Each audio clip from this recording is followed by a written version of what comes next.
At some point, here it goes. How the hell are you guys? This is Real Men Talk Shit.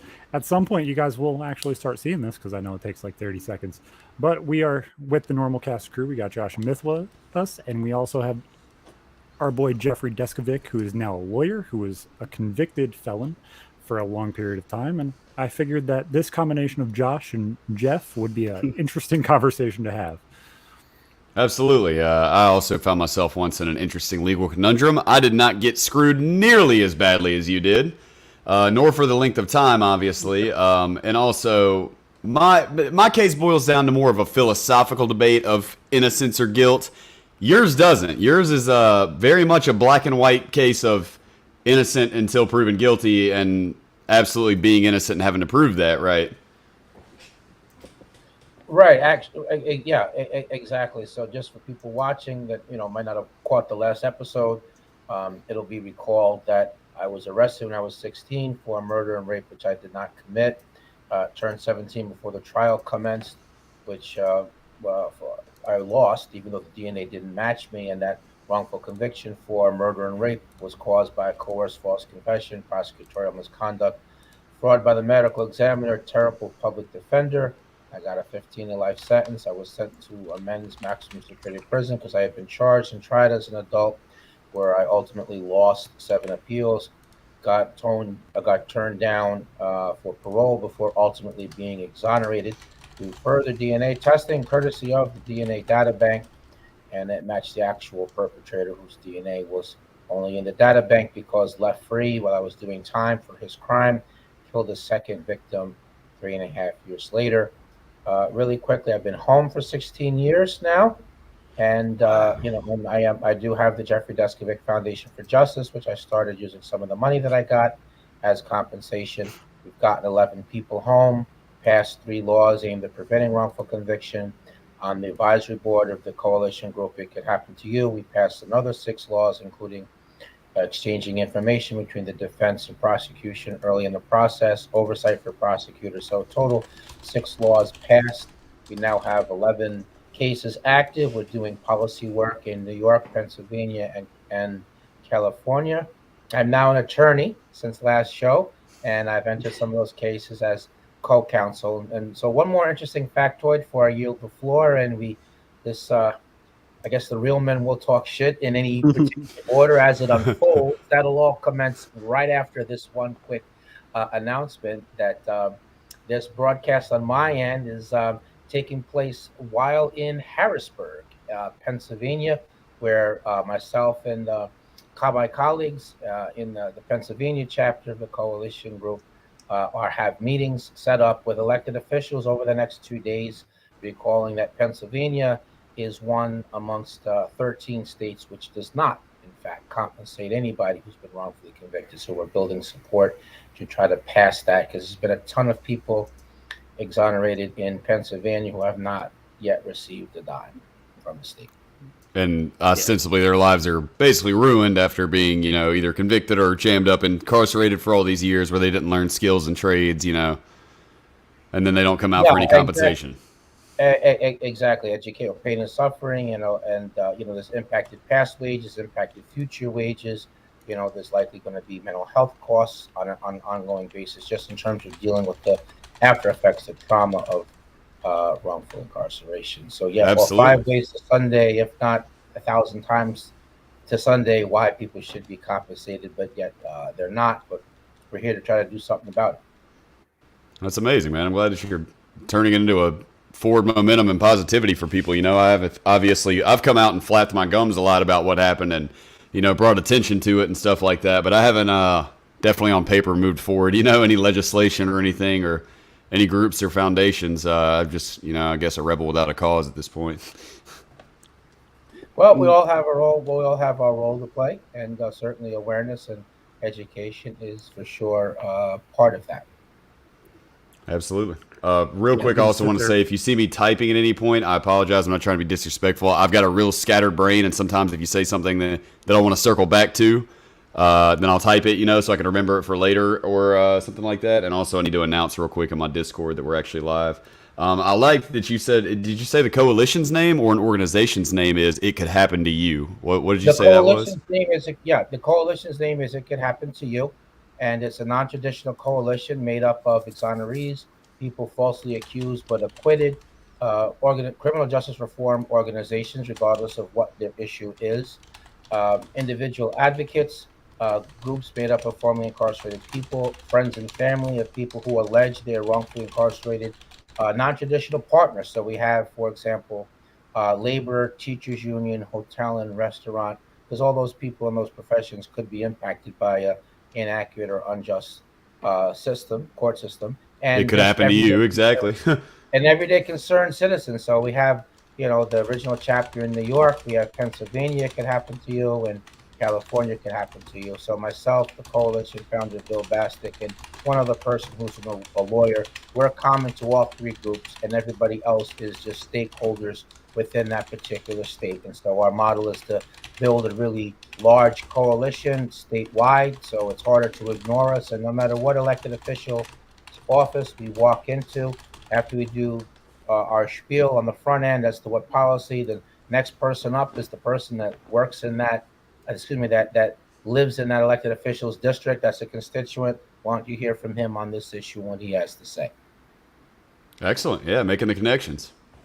Yeah, so we feel like that's a more effective model than what used to happen, where organizations would kind of take like a go it alone type of approach, but by working in coalition, though, it's more effective. And then, also it gets confusing for the electeds. I mean, if two different groups are speaking about an issue, but one group wants wants this to be done, another group wants another thing to be done, or there's different bills on the same topic, and you end up confusing them and splitting support.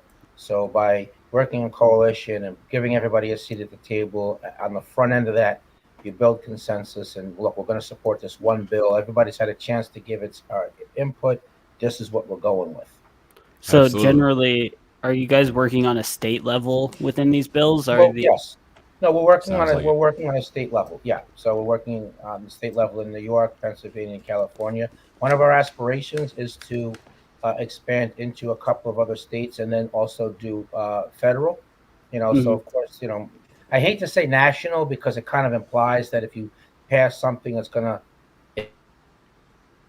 impact the rest of the country. When it comes to criminal justice reform legislation, if you do something national, it's only national in the sense that it was passed by The by the feds. federal legislature, but it will only Yeah. impact federal cases. It will not impact state cases. That's governed by state Right. law. But nonetheless, we would like to do something federally, because a lot of the same issues that plague state systems plague plague the federal system. It's just that for the most part, organizations are not really working on that. So that is something that we would like to, expand. But that's going to be as public support, allows us to do. I mean, there unfortunately is a cost to this. I'm fine. I got compensated and I make my money through investment. But the other, a lot of my colleagues have to make ends meet. If you're going to do this full time, you have to make something. And there's a lot of hidden costs. Like if you're going to Sure. travel someplace, whether it's ground transportation, train, plane, hotel, meals, and then even Mhm. just literature and other stuff. So it's not free to do the work, unfortunately. So it is for allow us to expand.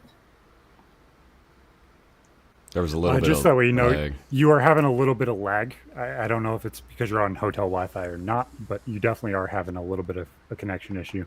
Just that way you're aware of it. If we don't respond to something you say, it's because it's skipped or something like that.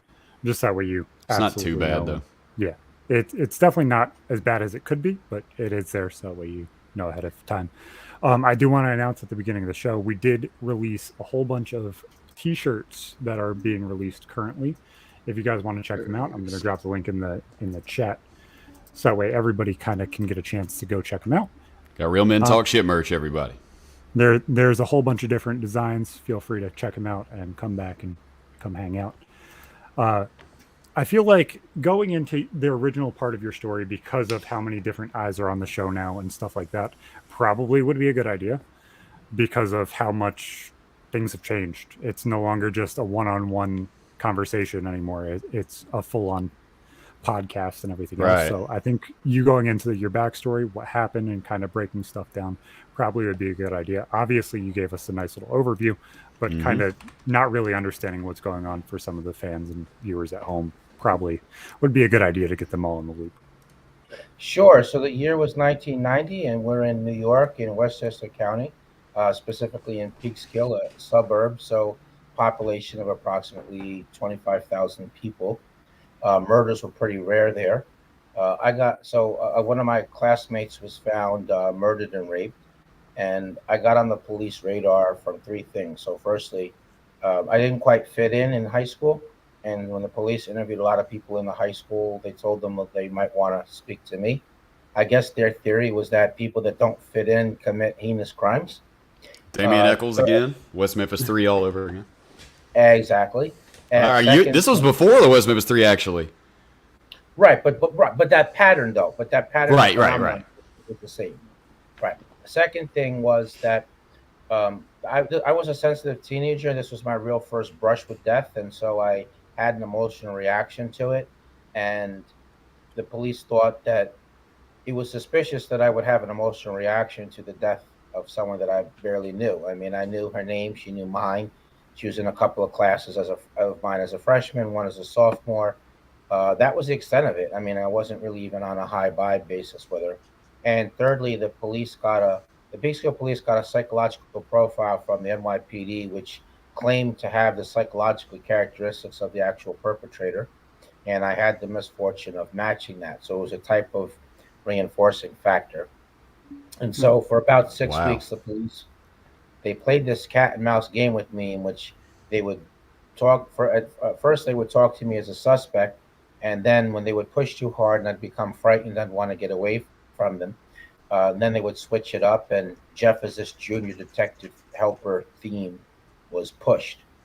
Well, the kids won't talk freely around us, but they will around you. Let us know if you hear anything. Stop in from time to time. They would ask me opinion questions and congratulate me like my opinion was correct. So my father was never involved in my life in any aspect, and that intersected with the good cop, bad cop technique. I began to look at the officer pretending to be a friend as a father figure. And prior Which is probably what he wanted. That was definitely what he wanted for sure. And then also, before I was a teenager, I wanted to be a cop when I grew up. So them framing it that way, Jeff as this junior detective helper, that was how they pulled the wool over my eyes. So eventually they got me to agree to take a polygraph test, aka a lie detector test. They said, well, we got some new information in the file and we want to share that with you. And that's going to allow you to be more helpful to us. But you have to take and pass the polygraph first. So the next day, rather than go to school, I went to the police station for the test. My mother and grandmother thought that I was in school. And instead of them doing the test at the police station, they drove me across county lines about 40 minutes away. That meant I couldn't leave on my own. I was dependent upon the police. There were 3 officers that came there with me from Peekskill, but then the polygraphist was a Putnam County Sheriff's investigator who was pretending not to be a cop. He was dressed as a civilian, never read me my rights. They didn't give me anything to eat the whole time I was there. The brochure which they gave me, which explained how the polygraph worked, had a lot of big words in it that I didn't grasp at 16. But then I figured, well, I'm here to help the police, so what does it matter? Let's just get on with it. Then from there, he put me in a small room and he gave me countless cups of coffee to get me nervous. Make your heart rate go up, make it look like it's jittery. Exactly, yes. And then he attached the machine to me. And then he launched his third-degree tactics. So he invaded my personal space. He raised his voice at me. He kept asking me the same questions over and over again. And he kept that up for 6.5 to 7 hours. And eventually he said, what do you mean you didn't do it? You just told me through the test that you did. We just want you to verbally confirm it.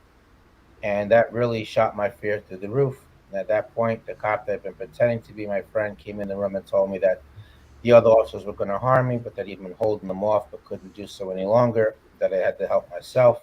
Pathetic, man. Then he added, look, just tell them what they want to hear. You go home afterwards. You're not going to be arrested.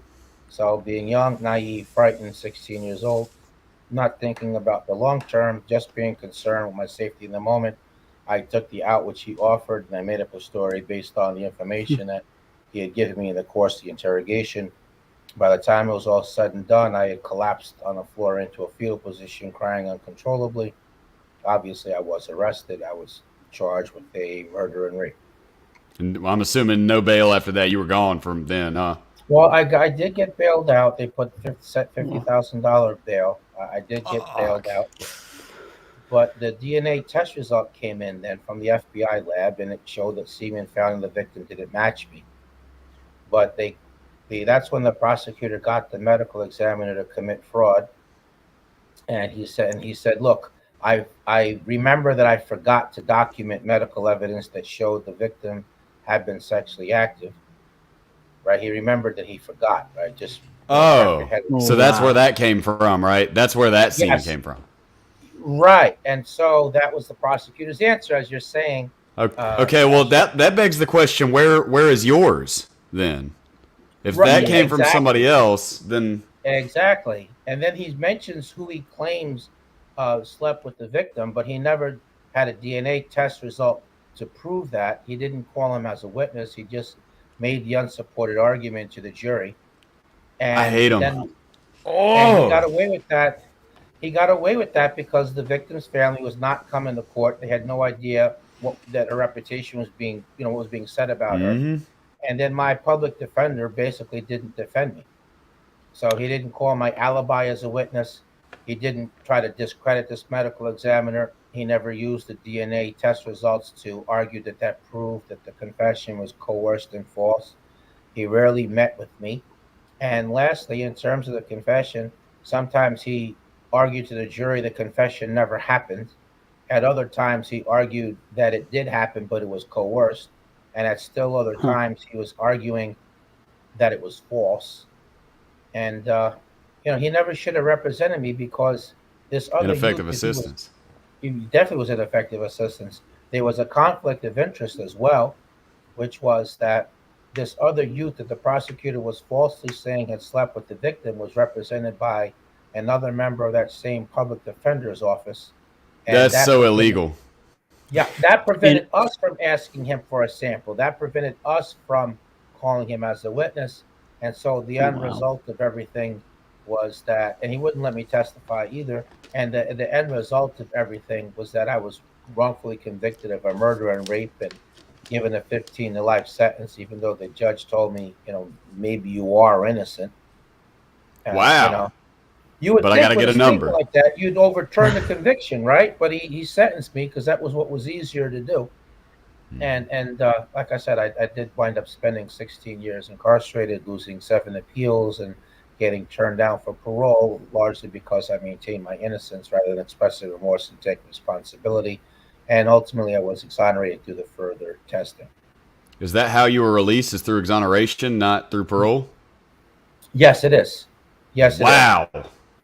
Yes, it is. I bet So that was they a day. that was yeah, that was that was September 22nd. How many years were you actually sentenced to? My 15 to sentence life. was 15 to life, which means you Oh, have to do the 15 years. Minimum of They would 15, but they minimum- don't have to give you parole. That's Got exactly right. So when I went to the board, that was how I did 16 years off of 15 to life sentence. When I went to the parole board, they denied me parole. Of what they told me, come back and see them in 2 more years. Lack of And, responsibility. right, exactly. But I only Wow. wound up doing 1 more year because I came home because my innocence was established in court. You, So hey, I you was said I'm there not coming back in 2 2 years. You said I'm not coming back before this board in 2 years. I'll be sitting in my living room in 2 years.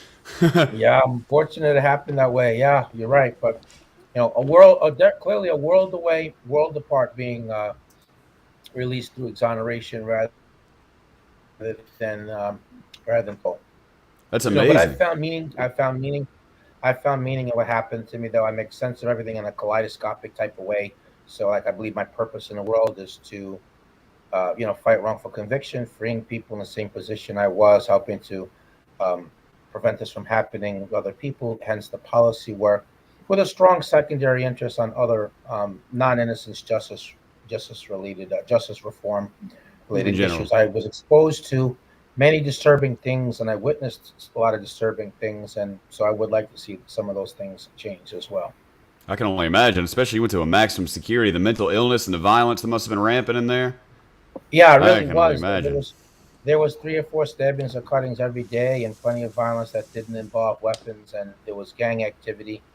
There was a lot of verbal abuse as far as the guards towards the prisoners, Oh yeah. and the supervisors never like seemed to care, neither the administration, neither the court.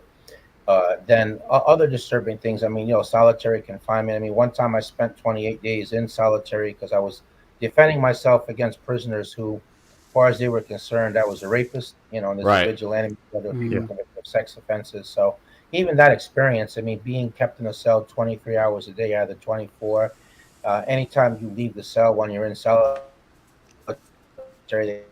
you in handcuffs first. Lights Handcuffed, are on all full the body time. You have no chain. control over your handcuffs. Yeah, the chains. You can't see the outside. There's no clock. The only way I had any idea of what time of the day it was if there was breakfast items on the food tray, and just being able to not being able to go to commissary, buy food and hygienic items, and I hated being in handcuffs so bad that when they would ask me, "Do you want to go to recreation?" which was just like in a small cage area by Little myself cage. anyway. Just, no, I'm good. I'll stay here. Take another nap. Yeah, That's right. all there is to do. Yeah. Yeah. So I mean, Solitary special. solitary, even compassionate release. I mean, there were a lot of people. So compassionate release means Were you that if you've granted been compassionate release? I was not granted compassion. No, because you have to be terminally ill for that. But the point I wanted to make in Oh. regards to that is that the system was so slow to make a decision that there were a few times where people were granted compassionate release a day or by the time the decision reached the prison, the prisoner had been dead already for 1 or 2 days, or Yep. it took so long to get there that by the time they did go home, they had 1 or 2 days left. So I mean that greatly disturbed me. Even just people going to the parole board with college degrees and role model prisoners, and some living in honor block, and clearly different people than they were 10, 20, 30 years ago when they did the crimes for which they lost their freedom. And yet to go to the parole board and be denied over and over and over again, Mm. all in the name of, nature of the crime, which the charge is what it is. The facts are what they were. That's why they lost their freedom. But if, as a society, as a country, as a state, if we say that we believe in rehabilitation, then isn't it supposed to be about measuring rehabilitation? Because I otherwise, think the that's other a way good of putting question, it is though. is a Absolutely. complete abandonment. It's like an abandonment of belief in a second chance. I think that's an amazing question for both of you guys, because I genuinely think both of you guys are really, really genuinely good people. Like having conversations thank with you and Josh all of the time. Like I've interacted with Josh at least 8 to 10 hours a week, if not more. I've talked to you, Jeff, for a couple hours here and there. Like I think genuinely you guys are very, very good people. But there are also people that I think probably wouldn't be rehabilitated even in the maximum sentence that they have. So where is that happy medium in between saying somebody can be rehabilitated, or they're just a member of the system that's never going to change? And can you really tell, as somebody on the outside looking in and trying to not even legislate this, but like take care of it in a proper way? Well, first of all, it's an educated guess. Okay, it's not a hard science. So let's understand Sure. that from the beginning. But I do believe that it could be measured. Flawlessly, no, but not 100%. But I think that somebody's disciplinary record, when taken into account also what their educational achievements are, those are really good indicators. Right. Those are things where you can actually look at data and see, like, we know when this person has this, you have a checklist, and somebody with all these completed is significantly less likely, to go back to prison or to go back to selling drugs, et cetera, et cetera. It's like you said, never going to be an exact science. You can have a motherfucker that just got a physics degree from Harvard, turns around and sells crack, and vice versa. Somebody comes out, you might give parole to a dude that didn't do anything but smoke weed while he's in prison. He gets out and gets a job at McDonald's and breaks his back, and works hard the rest of his life. But And then, yeah, I think compassion is the first step, which is kind of the hard thing to find. And similar to what Jeffrey said, in my opinion, it's kind of like nobody really wants to raise this flag. Nobody wants to be the guy to say, let criminals out or go easier on criminals from time to time. But I agree with him, and people have gotten like upset with me for saying this. I've spoken with men that are 30 years into a life sentence. They're not going home, and they would not step on a crack on the sidewalk if you let them out. But it's too late. I mean, don't get me wrong. It's too late. They did their crime. And it is what it is, similar, like Jeffrey said. But I also have seen with my own eyes, man, that I know for a fact if they really did get another chance, and they won't, the feds do not have parole. They will not get a chance in the feds. That they wouldn't hurt a fly, Simultaneously, I've seen dudes that are doing 40 some odd years, and I expect them to come back a week after they get out, if they get out, Yeah. It all just I think depends. that's the hard part. The question is really like, how far are you willing to take the statement? I would rather let 10 guilty out than 1 innocent, or kill for that matter. However you want to phrase it. Well, I mean, the original part of it- do you want to go to 1,000 to 1, 100,000 to 1? How far are you willing to stretch that? And you can, like Jeff said, make it better so it's not just this random guess where you're doing breakdowns of education and how they've valued their time and actually work towards being a better person. But really right now we live in a system where we have the largest prison population, and they're not looked at as wanting to be made better and put out there. They're looked at as, we're making money off of this. We really want them to come back just so we can make more money. And there's no profit for us to rehabilitate them, because then we're just losing. They don't customers, come back, and we don't make basically. any more money. They're raising cattle.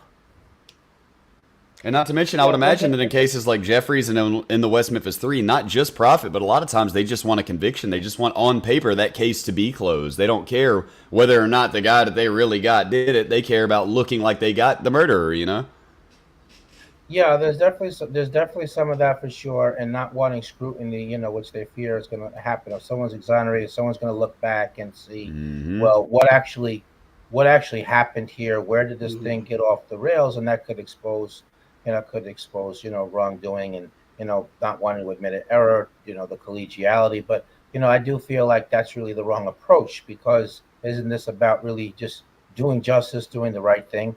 And trying to learn from mistakes that are mistakes, or things that are not quite mistakes but are more intentional wrongdoing, trying to correct things. So I do think we lose sight of that. But in terms of the parole thing, to go back to that for a second, there is a bill in the legislature in New York called Fair and Timely Parole, which would prevent it would make the parole board cite one additional factor beyond nature of the crime as a reason why they're turning someone down for parole. And then there's the companion bill, elder parole, which would allow anyone who's 55, who's also served 15 years, to be considered for a parole hearing, not an automatic release. And by the way, the number 55 is not just haphazard. I mean, per the Department of Corrections itself, if you're 55 years old, then you're considered to be elderly, because just the impact that incarceration has on somebody.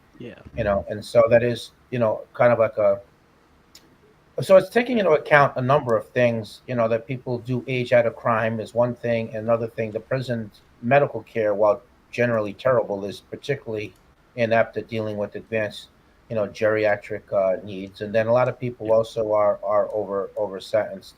Like I saw a lot of people that were doing 15, 20, 30 years, on a drug possession, because it was this much rather than this much, but yet they had more time than people that were there for acts of violence. And so that seemed backwards. So sentencing disparity.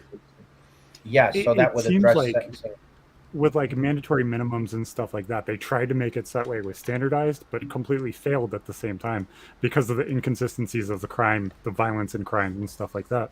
It looks like they tried and then absolutely didn't think about the other circumstances on how that was going to go. Yeah, and I don't like the lack of flexibility, on the part of the judge. A lot of judges have sentenced people to ridiculous amounts of time while also expressing on the record, look, I don't think that this punishment fits this crime. My hands are tied here. They have no choice. They have no choice, right? So mandatory minimum. In case of Jot, didn't you get like 2 to 3 times your mandatory?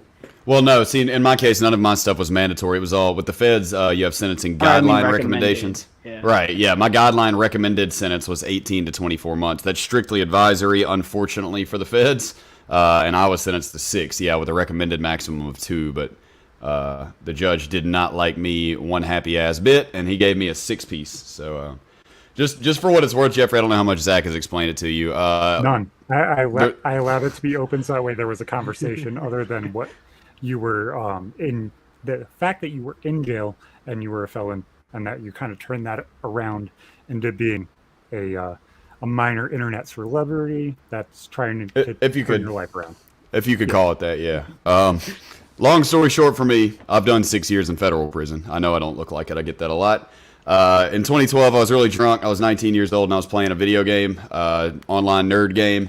And this friend of mine told me to download a game we were discussing a game making fun of the Columbine shooting that happened in 1999. I told him I didn't want to download it, and another player came over and called me a dumbass, told me that I should call him on the phone and hurt myself for Twitch settings here. And I told him I couldn't wait to go do a Columbine myself, and that he needed to look for my name on the news because it was going down in a couple more months. Ha ha ha. 4 days later, the SWAT team, the bomb squad, the FBI field agents, the whole nine, rushed my mom's house where I was living at the time. And I ended up being sentenced to 6 years in prison for transmitting threats to destroy buildings by means of fire and explosives and transmitting threats to kill and injure the person of another. They went to great lengths to prove that I was serious. They allegedly, let me say this about 9 times, allegedly, from her own mouth, I had testimony from two of my ex-girlfriends, where they lied about me and basically said I really was going to do it, which confused the shit out of me. From one of their own mouth, from her words, allegedly, what she told me, everybody, and judges and prosecutors, she says that she was blackmailed and coerced.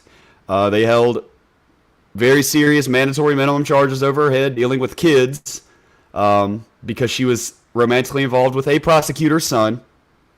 Yes, one of the prosecutor's son she had sex with when he was 17, and they ended up charging her. According to her, allegedly, her side of the story. So it became this really big deal. You know, it was a big moment for online gaming, sort of, because it's kind of like, where do you draw the line with what can be said online? Because a lot of people misunderstand my case. They think that I'm out here crying that, you know, I should be able to say whatever I want on the internet at any time that I want, whatever. But that's never been my position. My position is that I got fucked because I needed some counseling. Yeah, some probation probably would have done me some good. You know, probably like a year of probation, some drug testing, you know, some counseling and stuff like that. My life was not in order. I was not an ideal citizen. I was the outcast, similar to like you said, Jeffrey. You know, I was, except for I was quite drug-addled at the time, you know, and they took me being a not, you know, stand-up polo-wearing, golf-playing, white male, golf short-having, you know, like stereotypical Mississippi boy, and they completely ran with it into making me into a school shooter and that I was a murderer. And I took 3 different mental evaluations. All 3 of them said I was not a danger to society, to myself, to others. Teachers from the school wrote letters on my behalf, said that they never felt as though they were in danger. They knew me and that I had a big mouth because I would just, you know, act crazy. They didn't care. They were completely ruthless. My public defender sold me up the river, convinced me to plead guilty 2 days before we had jury deliberation. Or what do they call it? Is that what it is? Jury deliberate, not deliberation, where you're selecting the jury? Selection, that's it, right? Like the day before or something, he goes, just so you know, as of tomorrow, you're not going to be able to get any points off for acceptance of responsibility. You're riding this train until the wheels fall off, and I think you're going to get 15 years because I had 2 different charges for threats. He said, this is the feds. If you take them to the box, if you actually try to beat your case, they basically give you the maximum sentence. If you make the horrific mistake of attempting to defend yourself to the FBI, they slam you. You know, you're not allowed to come in here and plead not guilty and then waste their more time and money. And no, they'll give you prison time for that extra. So you better, I'm just telling you now, the law says if you said it, it's a crime.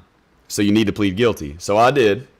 Just 3 months after I get to prison, Aloneness versus United States comes down, which is a landmark, you know, ruling for online threats. If I did the exact same thing today, there's no chance that I would go to prison for it. I would be raided, possibly arrested, checked for criminal intent, and basically let go.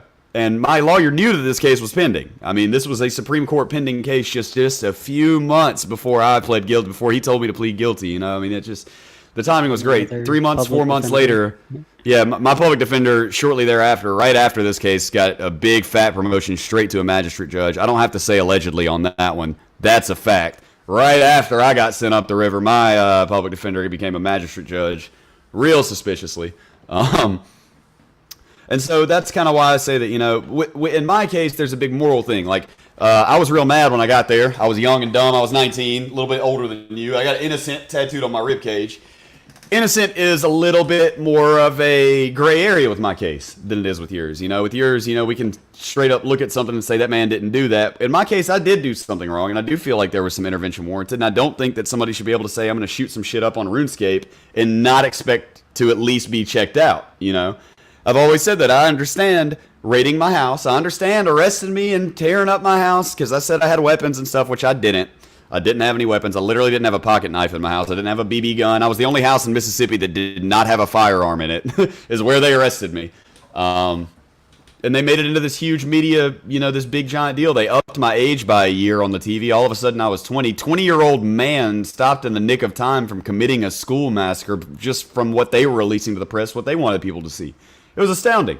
And don't get me wrong, I was a piece of shit before I went to prison, man. I really was. I was a bum. I didn't want a job. I was mooching off everybody. I had a drug problem. I was a drain, man, but I didn't deserve what they did to me. And I damn sure wasn't a school shooter. You know, so I've had a lot of attention to the case as well.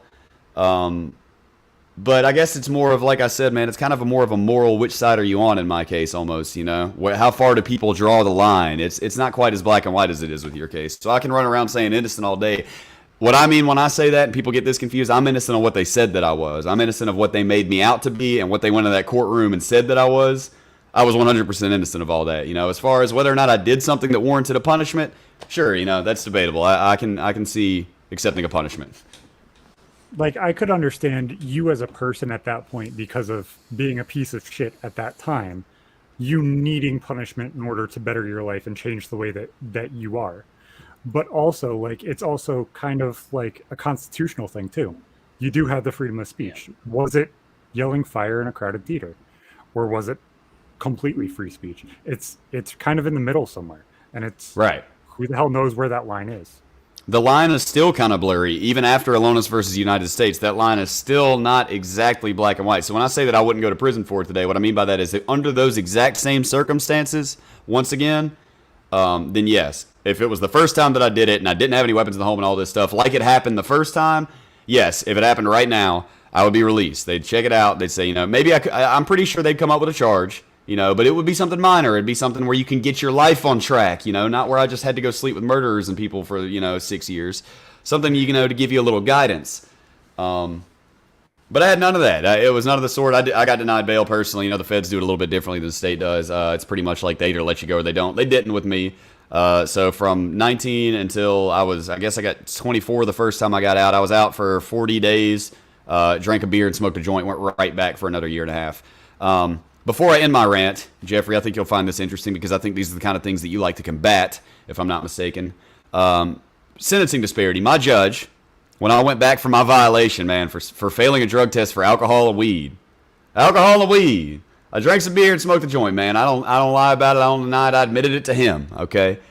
That man gave me a year in prison with a mandatory 6 months halfway house. Year and a half long sentence, man, for drinking a beer, smoking some weed, right? That's not too bad, I guess, you know. Buddy of mine, acquaintance of mine, comes in 3 days later after his PO finally tracked him down and the cops had to go chase him down the highway in his car because he done threw his phone out the window. He stopped answering his PO's calls. He legit went on the run. They finally caught up with him. He's got meth in the car. He had needles, man. Strung out, ain't slept in days. He ain't eat food. Guess how much time that judge gave him? 6 months. Boom. Same exact judge gave that guy 6 months for all that. But my ass got a year and a half for smoking some weed. And people wonder, like, oh my God, man, it's crazy. You just never know, man. You don't know what I could remind that judge of somebody that fucked his daughter. There's no telling what's going on in his head. I'll never have any idea why that man hates my guts so much. But like, that's an issue with the system. I don't have a proposition to fix that. Don't get me wrong. But I don't know what's going on in this judge's head where he looks at me and he feels this rage, man. It's not fair to me personally. He's known as a pretty compassionate judge. He's actually widely seen as more of a part of the solution than he is the problem. You know, he's pretty lenient. He's known as low end. He sentences the low end a lot of times. Not me. No sorry, Bob. Online threats, buddy. You joke about Columbine, your ass is grass. And my humor's not as edgy as once it was. Don't get me wrong, but I mean at the same time, I didn't have a BB gun in my house, man. The day was a Saturday, by the way, Jeffrey. I gave a day in my attempt to make this convincing and the hilarity of my drunken trollingness. I gave a date, and it was a Saturday. If it wouldn't have been a Saturday, my little brother was attending the school. And with what weapons that I didn't have? Like, it's a completely asinine case, you know, where it's very obvious that I was a drunk dumbass and I said something out of the side of my neck and went away for a very long time. Things were used against me that should not have been used against me. Things like my conduct record in high school, which was not comparable to any school shooter that I'm aware of. I don't know of any school shooters that got in a lot of fights and got suspended for drugs and stuff. Like, where the fuck they do that at? But all kinds of things that weren't relevant. And I find that once again relevant to you, but in a magnified sense, Jeffrey, because you said that the second point that you brought up and the three things that you said that they primarily used against you was your emotional reaction to this death that they said you shouldn't have. I'm glad that I remembered that now, because I was stunned that you said that, because one thing that I cannot stand in all of humanity is to make an assumption about how another person feels or how they should feel in a situation. I cannot stand it. It is not up to me to tell you that you should not be affected by somebody that you know, however casually, being brutally murdered. How the hell can I tell you how you're supposed to feel about that, and let alone use it as evidence that you're guilty of some involvement in it? Right. No, you're right. It's not. It really wasn't anything to base like a suspicion off of, or to lead them to do everything that they did. And and a big point is that by them doing what they did to me, I mean, it ultimately set in motion a chain of events that culminated into another person losing their life 3.5 years later. They got me doing time, the actual perpetrator's free, and he killed again. And so really, two people really lost their life, and my life got really severely damaged as well. So in that aspect of it, I feel like wrongful conviction, is a public safety issue in a bigger sense. Absolutely. It's multi-layered. It's not just about the person that has been wrongly convicted. It's also about the people that are now at risk.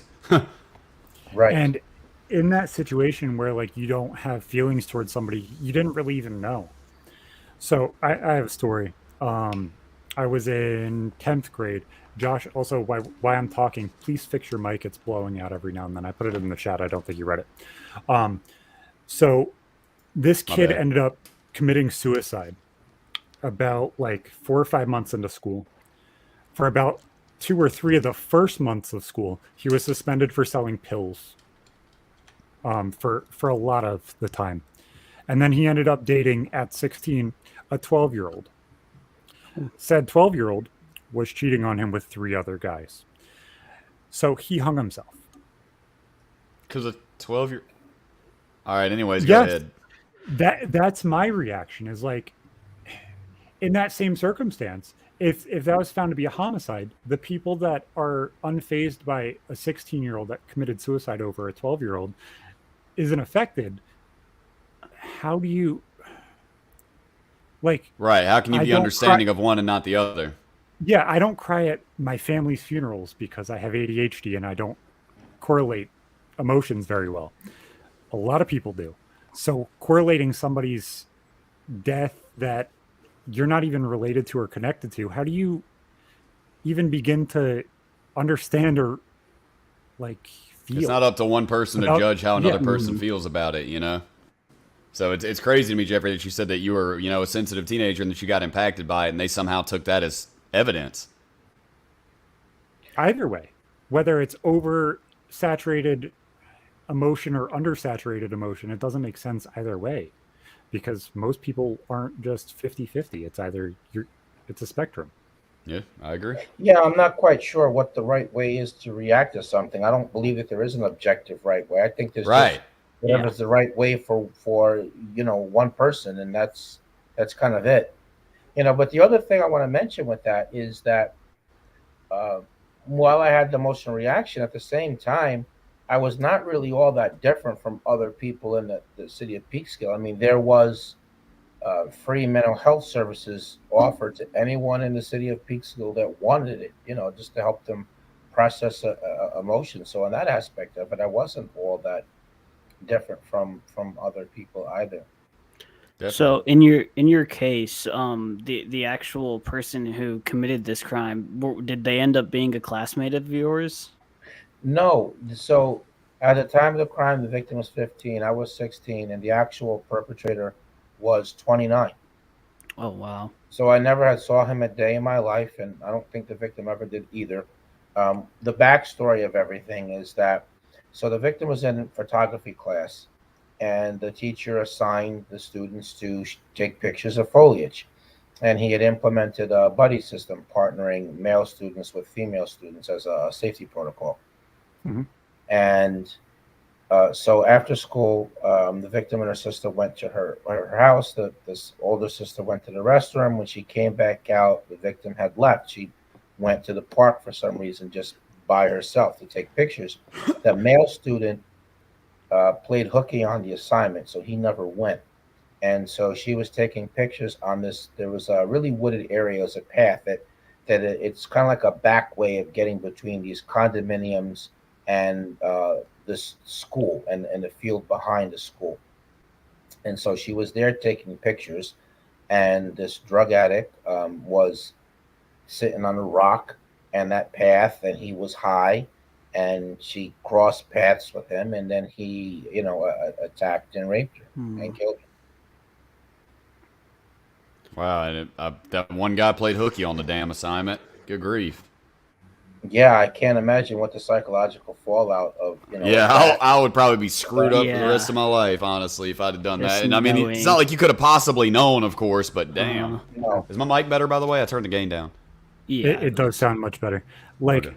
I remember times when I missed 60 days worth of school in a school year. Like, and that wasn't surprising. That wasn't anything crazy. Imagine if just one of those days affected somebody else's life. And that's crazy to even think about. Is like what little things that you do or somebody around you does that not only affects your life in the future or in the past, but also affects every single person around you. It could be something stupid like walking to the store or even going to get a bite to eat in a different restaurant than what you normally would. Butterfly effect, basically.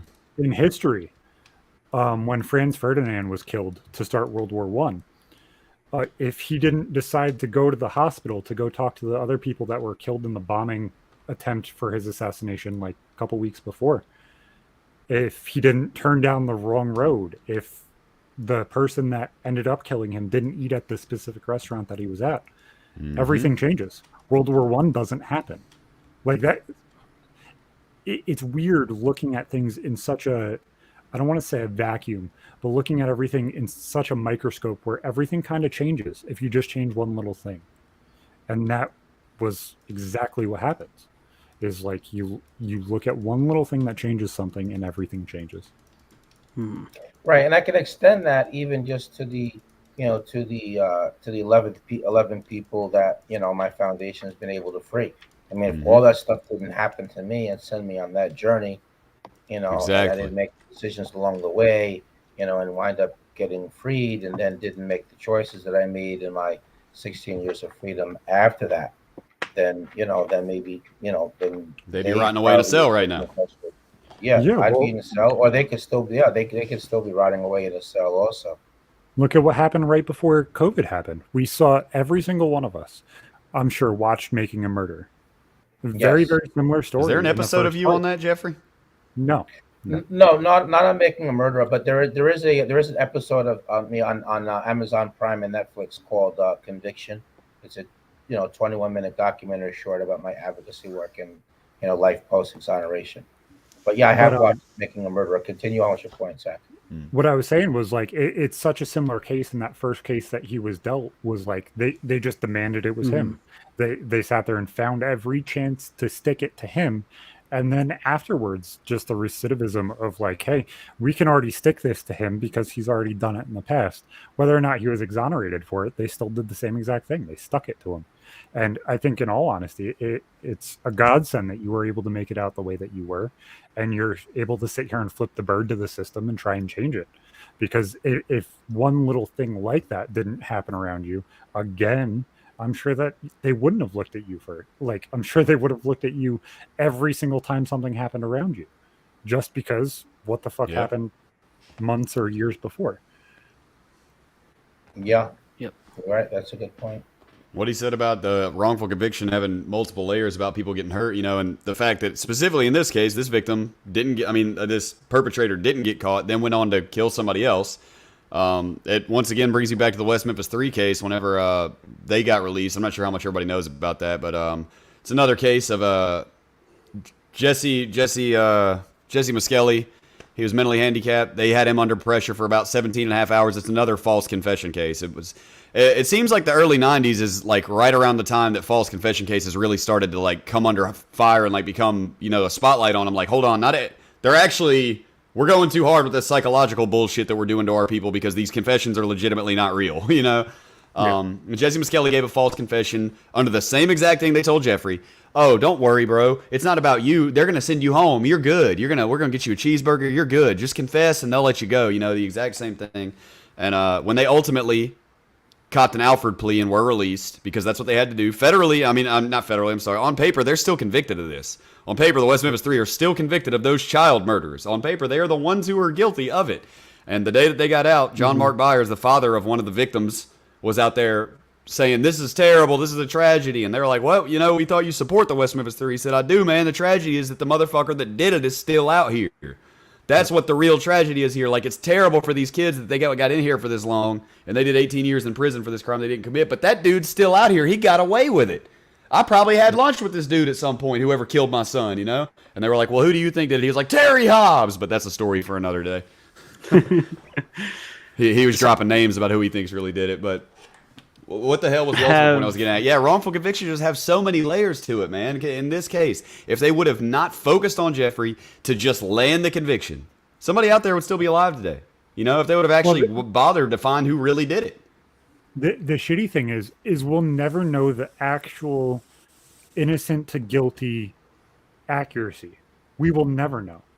That's true. Mm-hmm.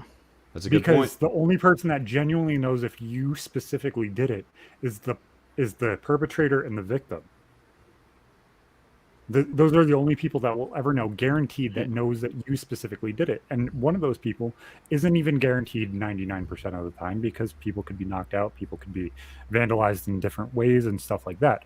So, like, there's not even a way to necessarily fix it or point a way to be like, this is how you do it, this is what you do. It's just always going to be fucked up, and it's just trying to get as accurate of information. Human error is massive. I agree with you. Human error is just huge. You were talking about that people can be knocked out or whatever. Have any of you guys seen the damn episode of Brain Games where they simulated a robbery in front of a bunch of people? Brought in a police lineup, a jury, testimony. Straight up, we're fixing to send the wrong man away, bro. It was an experiment that they did. And they had this dude at like an 85%. Yes, that's 100% definitely him. And it was not him. Like, everybody there, they had one fake person in them, and they were just sitting there. They were like, no, he definitely had a white jacket on. And then the next day, everybody comes in, they're like, yeah, he was wearing a white jacket. I remember he didn't have a white jacket on. It's amazing how malleable our brains really are. We don't think it is because you just have your memory and you think it's like that. But it probably really wasn't actually like you remember it. So you're confronted again with bullshit whenever you get testimony on the stand and stuff like that. And let me tell you, I've witnessed that in prison, and I know that Jeffrey knows exactly what I'm talking about here. Like, the subtleties of like the difference between lying and being wrong, basically, does that make sense?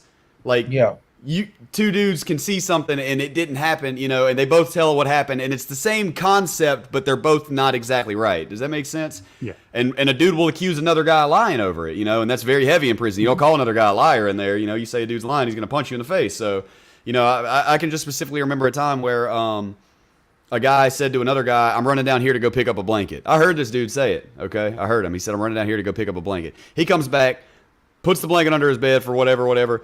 His cellmate doesn't remember it, comes back later, and he's like, dude, somebody had took something out of their cell. He goes, man, I told you I was walking down there to grab that blanket. He says, you didn't tell me you were going to go get a blanket? Where the fuck you going? Walmart? How you going to go get a blanket? We're in prison, motherfucker.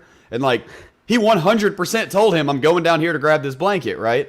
And people are telling him, he just 100% just thought everybody was lying to him, man. And he's going around calling people liars and getting his ass kicked over it. And I don't know. His perception of it was that the dude told him something completely different. He was 100% positive to the point that he was ready to go get his ass kicked 3 different people. So, I don't know, man. I don't really like eyewitness testimony. Yeah. And I guess the only option that we can do to combat that is 1984. Well, eyewitness testimony is actually the least reliable form of evidence. It's led to wrongful conviction in 75% of the DNA proven wrongful conviction. And there Mhm. are there is the best practices when dealing with a lineup would involve first of all showing one person at a time, so sequentially, not simultaneously, because what happens is that the brain just you compare people and you figure Blurs them out all who together. who most resembles, but that person that Mhm. most resembles might not be the actual person. So Mhm. uh, so having one after the other, and the second thing would be making sure everybody fits the verbal description given, so nobody unduly sticks out. Another thing would be the double blind method, so that the officer doing the lineup doesn't know who's suspected, so that inadvertent cues or clues couldn't be given. Another thing is videotaping the whole process, so that we're not relying on memories. A confidence statement. So how certain are you, of your identification? Because by the time a trial happens, by the number, the witness would have testified 2 or 3 times already. They would have prepped Mhm. a bunch of times, so their confidence level would be artificially bolstered by then. So capturing that evidence early, how confident are they? Letting them know, look, the actual perp might not be in the lineup, so that there's not undue confidence. And we're going to keep going, Mhm. even if you don't make an ID. We're going to keep investigating, so that people don't feel like a pressure to make identification. And lastly, there shouldn't be like a congratulatory statement at the end, like, "Yeah, we thought it was him all along," because again, that artificially bolsters level of confidence. So That could fuck them implementing up. those. That could fuck a jury up later on down the line. Then their testimony's going to be, they're going to be so confident they take the stand. They're like, I know it was him because the cops told me it was him. So like, now you're Yeah, and fucked. on top of that, like think of like your oldest memory. All of you. Like think of your oldest memory. And now tell me how many individual details you can pick out of a lineup. Can you remember the car that you were in that day? Any of you? Well, certain things I can. I bet No. they're not as What color accurate as I was it? feel like they were. What color was it? A green Pontiac. I only know that because that was only the I first don't car we I had don't for the first remember 10 years of my life. I don't remember like the cop car that I took when I was driven to the polygraph location. I don't remember what the color is on the inside of it. I think the outside of it was brown, but I'm not But 100% sure. I don't know. Hmm. in like stupid little cases like that, like And that's a huge you could moment in sit your there life. and infer on what it was. You could sit there and have an educated guess on what it was because you know, like, kind of the stereotype of what they were at that point. And you could try and throw together a whole bunch of identifying factors of a person or a car or a memory and just throw in details that kind of make sense. And then you have a story that's like half true instead of being completely true. What I started doing is not only do I have full on notes of pretty much every story that I've given you guys, I've also every single story that I've had that was like when my memory's sketchy, like 3, 4, 5 years old, I've gone back and told my mom specific details that I remember. And she's like, wow, that's scary fucking accurate.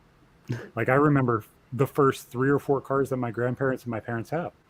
Most people don't because those first 3 cars or the first 3, 4 cars that I can remember were individual people's cars, were Right. different makes, different models, different colors, and all of those details I can get right. But that doesn't mean every single person in the world is going to get that right.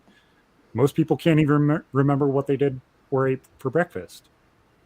But yet there's some people that can remember every single detail of a single situation. It depends on how important it is to them, how much they were actually paying attention to the details when they're walking down the road. Who the hell knows? Like there was when the Boston bombing happened, Reddit went crazy and they were trying to figure out exactly who it was. Every single person with a hat all of a sudden got doxxed at the Boston Marathon. How many people were in Boston Metro with a fucking hat on? I'm sure Probably a there were lot. thousands. Yeah. Like, it's the Boston Marathon. I'm sure some of the runners had hats on. Do you automatically discredit them because they have a hat on and they're running instead of like it's because of how fucked up your memory can get. It's almost like verbal testimony or your ideals or memory testimony is completely invalid at all because you have no idea who you're dealing with. Yeah. Well, another thing too is that just to piggyback and add to the point that you were just making, Zach.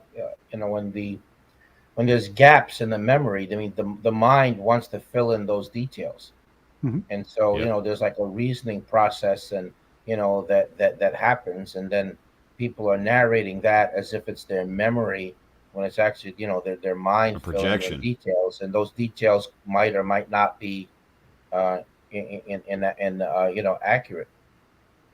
Yeah. And there's been a significant number of wrongful convictions, not just caused by a singular misidentification, but multiple. Hmm. So I mean, like I know somebody, another exoneree, we're friends, and he was misidentified by 5 people. Oh He my was God. misidentified by 5 before he was ultimately exonerated. My buddy Fernando Bermudez. Wow. Yeah, before that conviction was ultimately straightened out. Well, there's also not that much difference in people. There are stereotypes with people saying Asian people or white people are very, very similar in how they look. So, how many different traits and changes of one's personality or person is there to say that there's difference? I have a beard. I'm sure that if they brought me in a lineup with other people that have a beard and tall and skinny, I'm sure a lot of people would sit there and not really be able to tell the difference. You have everybody that would fall for that. You would have everybody that would sit there and look at the differences in people, and there's not very much. Yeah, well, to build off of that point, while identification testimony is not reliable, but it's particularly problematic when you deal with cross-racial identification. That really becomes a factor, and then there's other factors as well. Like, for example, someone's age, and as we get older, our vision is not as reliable. The length Yeah. of viewing, how good is the lighting, how long did you get a look at, even whether a weapon is used or not. So researchers have determined that when there's a weapon that's used, the eyes are focusing on the weapon rather than on the face, and so that's room for there to be errors as well. And there's also been Absolutely. ways to convince a whole bunch of witnesses and stuff by leaking things to the press. Then the press says, oh, he was wearing a white jacket. Oh, it had blood on the sleeves. And then all of a sudden, every single witness says that they were wearing a white jacket with blood on their sleeves. They had a beard. They had blue eyes. They had this. They had that. And that's exactly how it transpires. The only way to deal with that would be to cut the press completely out of things until court happens. But then That's what again, they ostensibly are supposed to do. Ostensibly. Again, to bring up the West Memphis 3 case, Zach, Yeah. part of the reason that they said that Jesse Muskelly must have been involved in it is because he knew details that were kept under wraps and kept secret. But not only did everybody fucking know the secret details because they were secret, but also he got half of them wrong. He didn't know what they were tied with. He didn't know, for example, they were tied wrist to ankle, which is a very strange way. That doesn't normally, when people tie people up and murder them, that's not normally how it is. He didn't even know that basic factor, Um, well, but his testimony was allowed to stand. as a jury, you're not supposed to know any facts about the case at all. So how No, does the that point that happen? Josh is making is that these details, which are supposed to be non-public facts, you know, uh, I being know I was released in the piggybacking media, like the to court. witnesses wind up hearing that, Yep. and And then then it it's kind used of against them. reinforces. But also on the jury too, because while the jury's not supposed to, they're not supposed to hear anything about the case. I mean, They how many do. times have they actually Hmm. heard something about a case, but they're just not saying so. Yeah. Who the You hell know, did anybody on Dzhokhar Tsarnaev's jury? Did any of those mofo's actually not know that he did it or not know who he was? For example, I don't think so. is that how it works? I mean, ostensibly, theoretically, honestly, Jeffrey, I honestly don't know. In theory, jurors are supposed to have never heard of you or your case before they in step in the theory. courtroom. In That's theory, right, in okay. theory.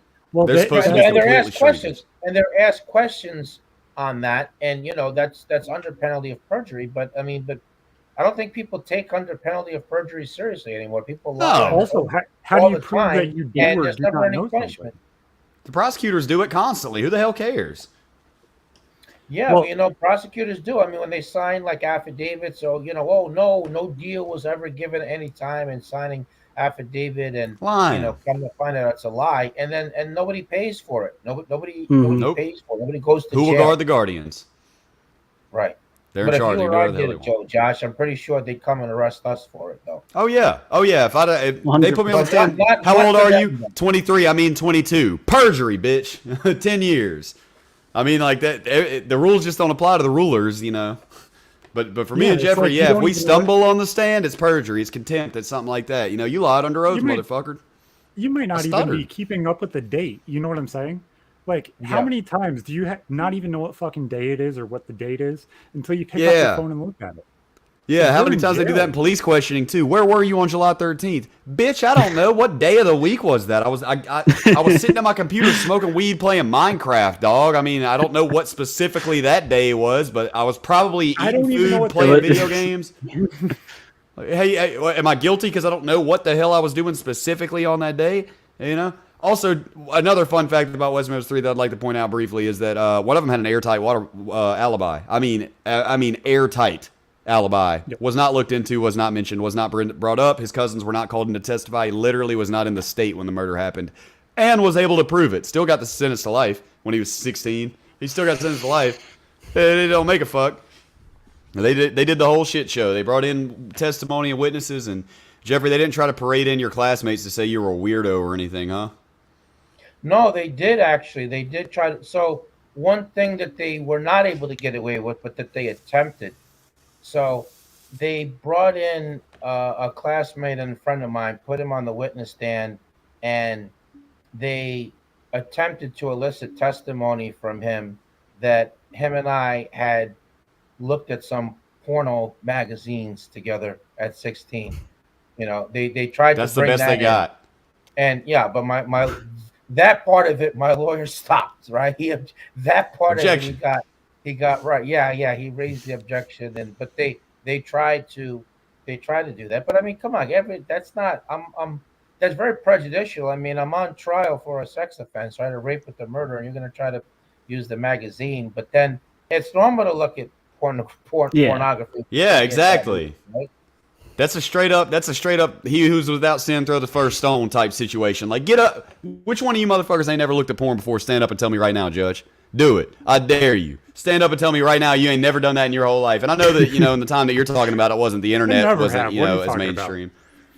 Yeah, anybody that says that, I'm calling them a flat out liar. Do you want me to go into the story, or do you want to go into like innocent before proven guilty? Which way do you guys want to go? Do you guys want? I had something I was going to say about it. Well, a lot of people, just speaking, changing gears for a second here, and just talking a little bit about bail reform. A lot of people, they express outrage. Well, cops arrested this person for this offense, and then they turn around, they just, let them back out. And the judge didn't set bail. And there was one case where people were expressing outrage that the judge released somebody on their own recognizance, a promise that they would come back to court to, as opposed to setting a really high bail that the prosecutor was asking for. So, am I engaging people on that issue? I mean, and I'll bring it up now. Are you saying then that if the judge had set a high bail and someone had been able to make it, then nobody would have a problem with that then? Right. Or are you instead saying, he shouldn't have had bail at all, saying that, we want them punished for their crime, but, and shouldn't be let out of jail at all. Let's let them be punished for the crime before they've even had their day in court, before they've been proven guilty. And now we're going into tyranny. And now we're going into Nazism. And now we cannot cross that line. That is where we have to draw the line. You cannot be held in jail until they prove your ass did something or you got real damn good evidence for it, It's definitely a weird thing, though. When to a people speedy are trial, actually, right? like, arrested, whether they're armed robbery, things like that, in New York City, you're released on those things. In rather violent crimes now, you're released. I don't know if Chicago is very similar. I don't know if New Orleans is similar. But I know New York City is very, very lax with letting people out regardless of what the crime is, other than, I believe, rape and murder. I think those are like the two big things that they 100% hold people on. Everything else is kind of like up to the judge's choice. I don't want to say it's wrong that it's up to the judge, but I also don't want to say it's right either. Like, That's how it is here I too. think that like house arrest and ankle monitor, if it could be shown that somebody, is a potential danger, I think that those things are the right balance between utilization of those tools would be the right balance between, on one hand, legit community safety, but on the other hand, having to respect the innocent until proven guilty. And there is a big difference. You're fighting your case if you're locked up versus you're fighting your case on the street. It's harder to get to the lawyers, and access to clients, and then a lot of people get worn down just by the terrible conditions in jail and the whole process of transporting people from jail to the court. So I know where I come down at is, I think that I do agree with an ankle monitor house arrest scenario if it could be shown, being the minimum, and then but people just, to say, well, punish you before you have your day in court, that's in the opposite direction of a innocent until proven guilty, and then it Absolutely. becomes kind of like a classism thing. So if you're Yep. rich, you can get bailed out, and then for the same crime, same set of facts, close to it. Then if you're poor, you stay in. Exactly. that's what I'm saying. Such It's so tricky complicated territory. and such a hard thing to kind of look at. If you sit here and put somebody on house arrest and they don't have the availability to be at a specific location, or they have to go to work or things like that, then that has to be the minimum. You know what I'm saying? Keeping somebody on house arrest then has to be at the minimum. And then you take things like mental health, what the crime was, how was it a victimless crime or was it a victim crime? Was it violent? And you look at all those things. You can't just go and allow people to just have free reign over the cities, because now we're having a problem where New York City is overrun by crime again. And it's like, yes, people are innocent until they're proven guilty, but also there would be reasonable doubt that people would be guilty. Otherwise, there wouldn't be an increase in crime as well. Yeah, overrun by crime. Well, even but though I don't think. I mean, there have been a couple of people that when they've been released on without bail, and then they get arrested for something else. Yeah, that there's been quite a few maybe even cases. multiple times. But Yeah. what I'm getting at is, I feel like the media amplifies these Definitely. outliers and tries to make it seem like that's the situation for everybody. When in reality, I It's don't the think that extreme. the majority. Yeah, that is extreme. I think the majority of crimes happening in the city, are not being perpetrated by people who have been, have been released on bail. And we can't just say, well, keep everyone in if it's a violent crime. I mean, what about people that are arrested for things that they're innocent of? I mean, I was there for murder and rape. I mean, definitely. I don't think it gets that much more serious. I mean, you want to say a serial rapist or a serial murderer, but I mean, other than that, it's kind of serious. It's very serious, So No, Yeah. it's definitely a weird step and a weird thing to look at. It's like, obviously, how much evidence there is changes how quickly that court case is going to happen. If you need a month to get evidence, that's completely a month where that person can run away, that can do other things and stuff like that, regardless if you have the right specific person that you think it is or not. Well, another thing also, though, is, I mean, I feel like there's not enough financial resources that are put into the court system, even in terms of having enough judges. I mean, like, so in New York City, where Rikers Island, so some people are in jail in Rikers Island 3, 4, 5 years just on pretrial detention, waiting to go to trial.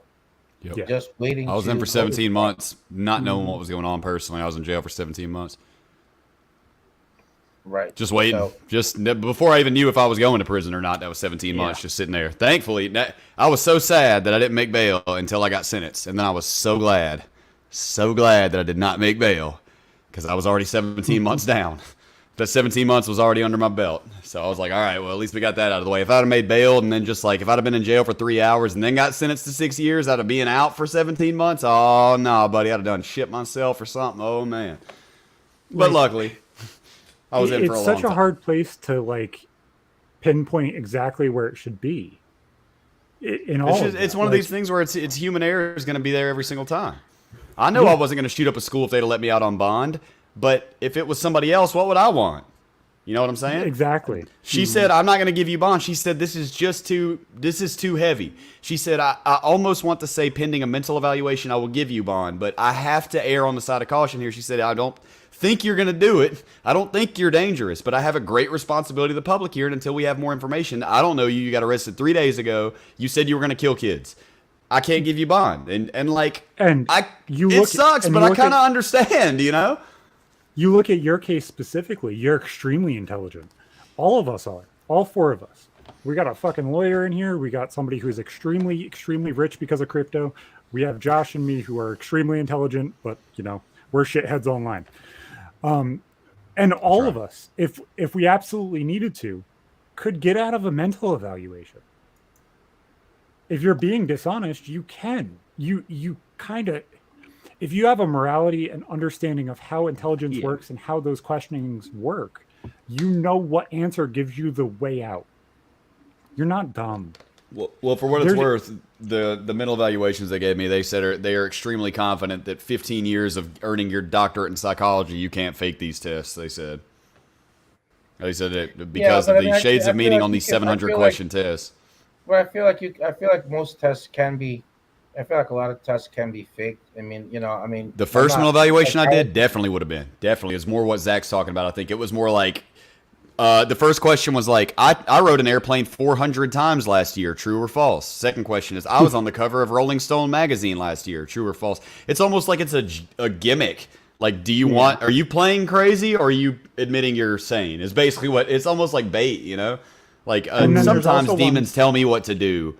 True. Then there's also ones that are like specific psychology questions that are like, do you feel like harming yourself? Do you feel like harming other people? Are you depressed? Are you anxious? Do you see things? And like those specific things, not a single one of us can sit here and lie to ourselves and say that we don't understand saying yes to one of those, what that repercussion is in the court of law. Yeah. And I think anybody over the basic IQ that's average in the world wouldn't understand what that answer means. Well, the best part is, and I was confronted with this because, as I've mentioned a few times, I had multiple mental evaluations pursuant to finding out whether or not I was serious. My last one was a big, heavy, in-depth 90-day federal one where they sent me away to federal prison. I was at Butner, and I went to Butner, North Carolina, where Bernie Madoff was, and hell, what was the first point? Sorry, I started talking about Butner about the so the crazy test. Mental evaluation. I was thinking about the mental evaluation. But the thing is that so plenty of people think, okay, demons told me what to do every day. Yes or no? If I put yes, I'm gonna get off the hook for this crime. Ha ha ha.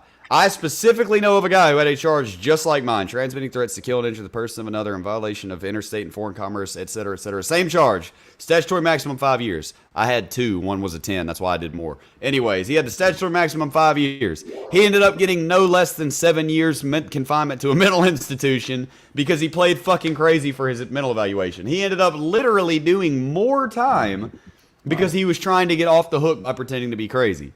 So, I mean, like, you know how I said that it's almost like they're trying to bait you into it? Mm-hmm. I mean, it's kind of crazy, you know? How big and how exploratory that specific part of justice is, with people saying that they're mentally insane or mentally incapable of not being able to make it to stand trial, is absolutely insane now.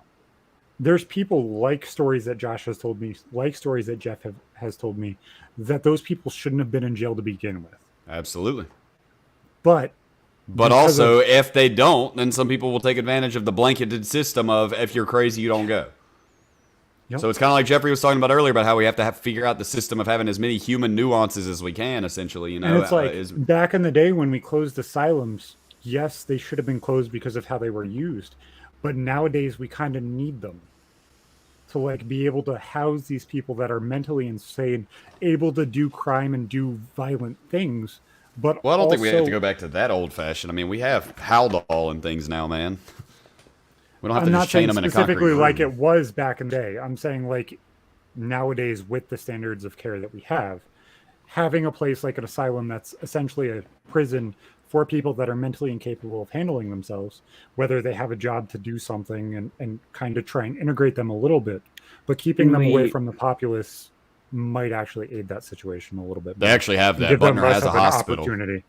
Butner has a Yeah. hospital prison. It's exactly what you're talking about. It's for mentally I'm ill just saying inmates or mentally insane, and I they're don't think much that they less get the proper common. level of help that they should. Oh yeah, hell yeah, Oh, they're absolutely much, rare much because less common than what it used to be. Is what I was saying. Ostensibly, this could be great for the system if they focused on mental health, but there's not a lot of good money in that. You don't come back when they give you your proper medication and teach you right from wrong and stuff like that. Then you don't come back to prison. They stop making money off of you. I'm not sure exactly how it is with the states, but I know for a fact that the feds is big fucking business, man. You get in there and you make military clothes that they sell to the military for hundreds of dollars a piece, and you're getting paid less than half of a cent for each one that you make. I mean, they want you to come back to that bitch. You know, what do they end up trading you? They give you, I've said this a million times, for you sit there and make military clothes all month, they give you $100 that you then spend on their quintuple price zebra Yeah. cakes. They just gave you 7 boxes of zebra cakes for a truckload of military clothes, dude. And people wonder why, oh, well, you got 15 years and then you had to do 15 years of probation and drug testing and paying bills and like fees and like, wow, it's almost like they want you to come back, isn't it? Like I said, I'm not sure what prison privatization is like on the state level. My experience is with the feds, but I can say if states as corrupt as the feds, I mean, holy shit, Pilgrims, it's time to go back to England or something, Pilgrims, because this shit is getting out of control over here. The corruption of the feds and the prison system in general. And Jeffrey, I can only imagine, man. The prosecutors knew you didn't do it, didn't they? Sure, absolutely. The DNA didn't match me. Of course they knew what that meant. Exculpatory evidence, and instead they tried to make it as insignificant evidence rather than being That's right. exculpatory. The semen belonging to a Yes. different individual. They said this is exculpatory, which means they have to give that evidence. By the way, that's probably why they even brought the shit up in the first place. Not only to explain it away before he could jump on the defensive aspect of it, but because they can't withhold the fact that wasn't his semen. That's illegal. So they just have to morph it and say, no, this isn't the exculpatory evidence you think it is. It's actually because she was having sex with this random 29-year-old guy that nobody's ever met or heard of. And also, I guess Jeffrey didn't finish inside of her and finished elsewhere. Also, like, I mean, it's just desperation. I just watched The Staircase, man. You guys heard of Michael Peterson, the author that, the big what if he pushed his wife down the stairs or not? Yeah. Never heard of it. That it was an absolute shit show. It's on Netflix, man. It's a case where this dude may or may not have pushed his wife down the stairs. And let me tell you, the prosecution is so desperate that when you come up and you just straight up, you can come up with a piece of evidence that 1,000,000,000% is like they straight up did not do it. And this is exactly what the prosecutor's going to do. They're going to come up and they're going to say, for the cross-examine, all right, listen. Now, I'm not saying it is, but this could be fake, right? It's not fake. It's stamped with a serial number. I didn't say it's fake. What I said is it could be fake, right? Well, I mean, judging by the serial, that's not what I said. I didn't say, do you think it's fake? Could it technically be possible that this is fake? I mean, technically, yes, I guess it's possible. I rest my case, Your Honor. I rest my case. Like, what the fuck? That's seriously how they work on it. It's like, couldn't this technically, when I had my mental evaluation, I had my mental evaluation, and they subpoenaed the doctor to my courtroom, to my sentencing hearing, the doctor from Butner, to give testimony. They tried to trip her up so bad. And God bless that woman's soul, man. She wrote a great paper about me. She gave a great testimony about me, and I wouldn't be surprised if she got fired. Because she came in there and she talked really good about me, man. And she said that I was a good inmate and I was a good guy and I helped other inmates and all this stuff. She talked really good about me, man. And you know what? After this beautiful, my mother, quote, says her testimony was beautiful. She gave a great testimony about me, man. It was glowing. And you know what fuck-ass prosecutor Bob Norman does and walks up there after she just got done explaining the accuracy of the psychopath tests, why it's impossible to fake it, how it is. You could go to school for 20 years and not be able to fake your way through the 700-question psychology test. She says she knows the answers and she can't fake it. It's just, that's not how it works, And you know what they do? They walk up and they say, he could have manipulated you, huh? And she was like, excuse me? And they're like, I'm just saying it's possible that he manipulated you and tricked you every step of the way, right? And she's like, I mean, I've been a psychiatrist for 35 fucking years and he's a 20-year-old stoner, but I mean, yeah, I guess there's a small chance that he's some hyper genius fucking Elon Musk combined with Bernie Madoff hyper brilliant psychopath sociopath. I mean, yeah, there's like a 1 in 20 billion chance. And guess what? That's all the judge heard. That is all the judge heard was, oh, he might have lied to me. He might have manipulated me. Oh, he's a piece of shit. He's going down. It's amazing, you know. And that's all it takes with prosecution. It's something as simple as that. So with what they did with Jeffrey, they take that evidence. They just got to make you not see what it is. And the best part with that thing, the thing that I'm talking about in the staircase, bro, he got convicted of that murder. Keep in mind the standard for murder. When you tell a jury, Jeffrey knows exactly what I'm about to say. Beyond a reasonable doubt. Yep. Beyond a reasonable doubt. You do not say that motherfucker did it if you cannot look at that evidence and without a doubt, you are 100% positive that man did that murder. Michael Peterson got convicted of this murder, okay? I wouldn't have convicted. I'm not saying he didn't damn do it either now. What I'm saying is it was not beyond a reasonable doubt, okay? When that prosecutor walked up, okay, they set up this big scheme about how he murdered this girl. He hit her first with his murder weapon, right? And it went missing. They found the murder weapon. It wasn't a murder weapon. There was no blood. It had not been cleaned. It was sitting in the corner of his motherfucking garage, and nobody saw it after all this big shit show, right? So they come in there, they present it. Look, prosecutor said you murdered her with this, right? Blah, blah, blah. So the first thing he says is, well, we didn't say he used that. What we said was he used an object similar to that. Second of all, that could be fake. That literally could be a different one. They went out of production 15 years ago, but it literally could be a different one. How do we know? And I mean, dude, they took pictures. There were cobwebs on it. It was grimy. It was the fucking real one, you know.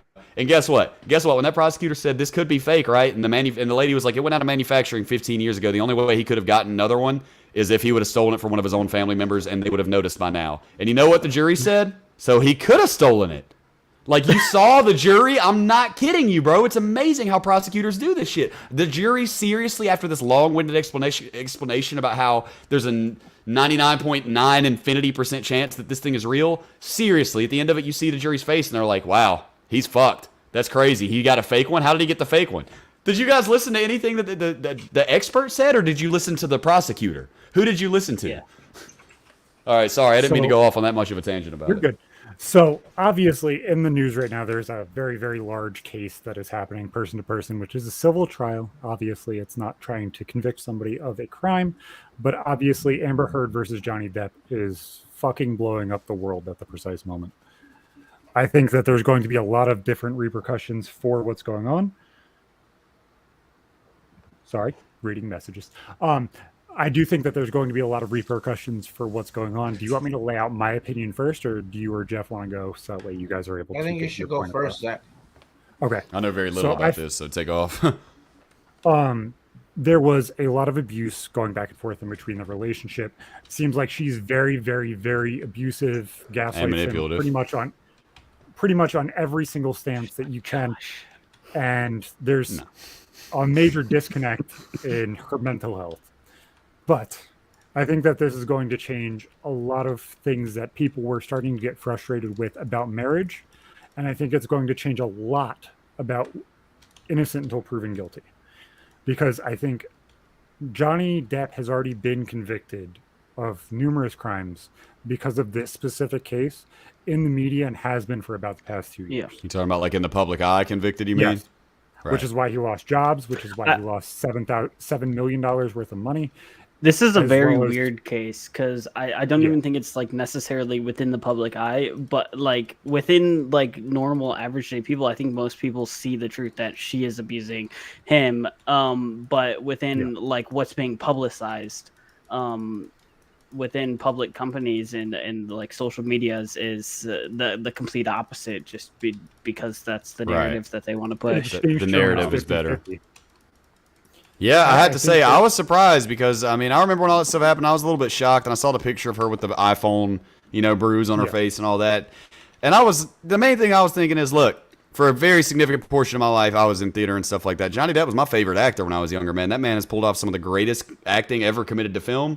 He's been in very many high-profile relationships with a lot of very famous women, and I've never heard of anybody accusing him of hitting them. It's not a habit that I think you pick up when you're 53. Every single one. Every single one of his significant others from previous marriages and relationships all said that that's not like him, that they were never abused, and they would never. I didn't even know that. See? Yes. Yeah, I didn't even know that, but I knew that we would have heard something in his long and storied career. Bro, have you guys ever heard of Front Porch Step? No? Probably not. He's the smallest rock star in the world. He got accused of being slightly manipulative to a girl one time and got motherfucking canceled. Y'all think Johnny Depp made it to being a billionaire beating up Winona Ryder in the 90s. You know what I'm saying? Like, I just didn't see it. Like, I was like, now don't get me wrong, people get drunk and they act out of character, you know? I mean, maybe that could happen, but, and then her attitude towards it, I got the divorce money and gave it all to charity, which is apparently now under question over whether or not she really even did that. It just seemed to me like she was being a psycho bitch. Forgive me for using those words. But that's absolutely manipulative. And she sat there and wrote that he sexually assaulted her and everything else. I think that this is going to have repercussions, not only politically, but societally. We're not going to go by what we went by 3-4 years ago with believe everybody's ideal, whether they're a specific sex or gender. You're not going to see that anymore. You're not going to see that at all. People aren't just going to blankly believe somebody without having that ideal of evidence or that time. And I hate that it has to come to that. I absolutely hate it, because I'd just like to point out real quick, I know that I can only assume we got 99% male listener base, but I would like to point out to any woman out there that has ever laid out, lied, wrongfully accused, said anything about any sexual assault on anybody, you're a piece of shit, because that's making it impossible for women to actually get help when it really happens to them, and you're being a boy who cried wolf. So it really sucks, man, that it has to come to that, but I unfortunately have to be a skeptic. I hate to say that, but I'm with you, Zach, man. I'm not believing a damn thing until I see something anymore. There was a woman that came out, I believe 2 days ago, that said that Amber Turd used every single part of her story from an essay case that she had that happened in Brazil. And Amber Turd said that it was completely her story, and that's the story she was writing about during her op-ed in the Washington Post. Straight plagiarism, you're saying? Straight plagiarism. Yeah. Straight up plagiarism. The case kind of gets weirder and weirder, and there's definitely some interesting clips out there. With I think some of the more recent ones, I didn't really listen to it, but I heard people talking about it. Is her using the bathroom on his bed after getting mad at him. She shit on for his some bed. Reason. Yeah, she shit on his his bed. Oh my god, that's so petty, bro. They were arguing. He went to bed. She came in the room, walked up nose to him, started arguing with him, hit him. He sat her down on the bed.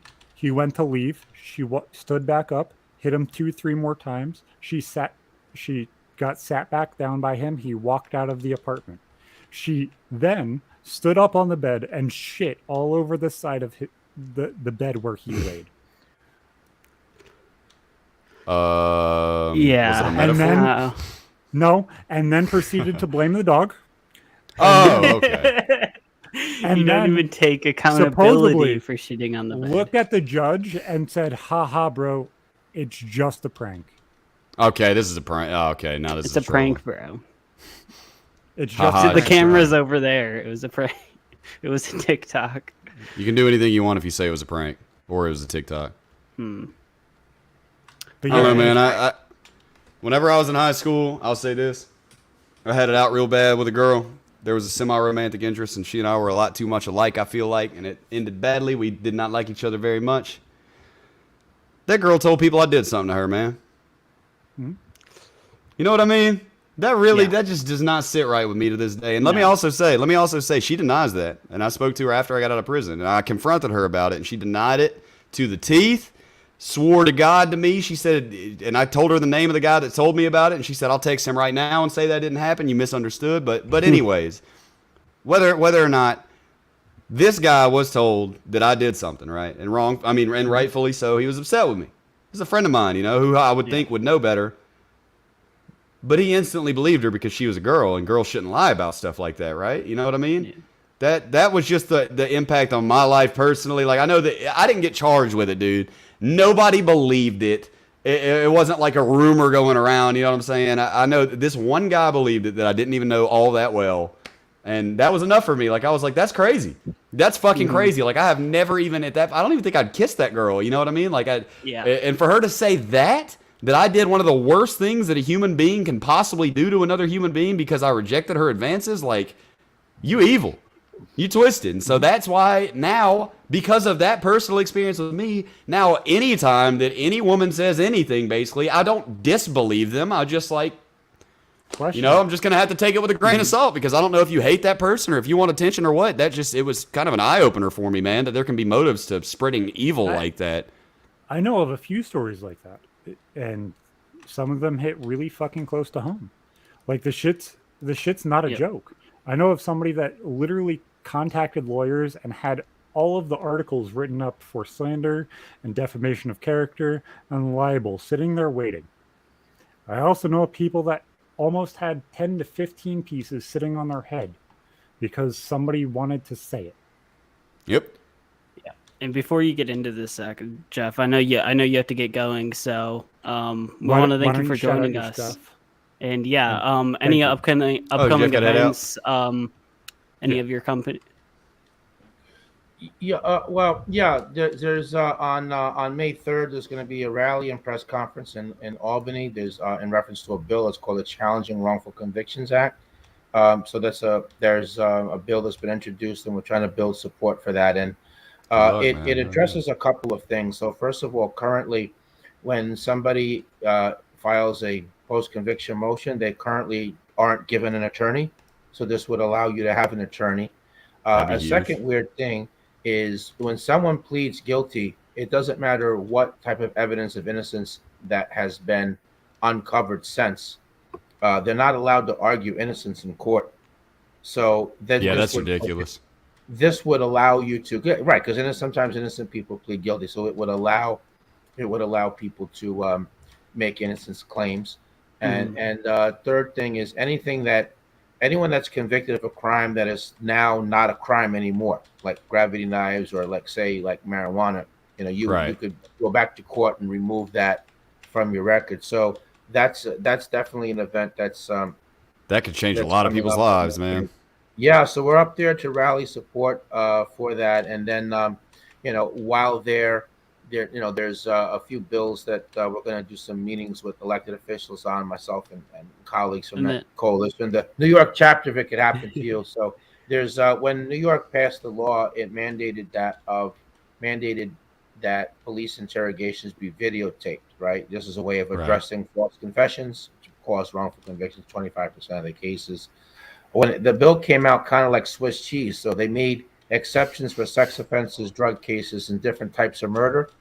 So we want to get rid of those exceptions.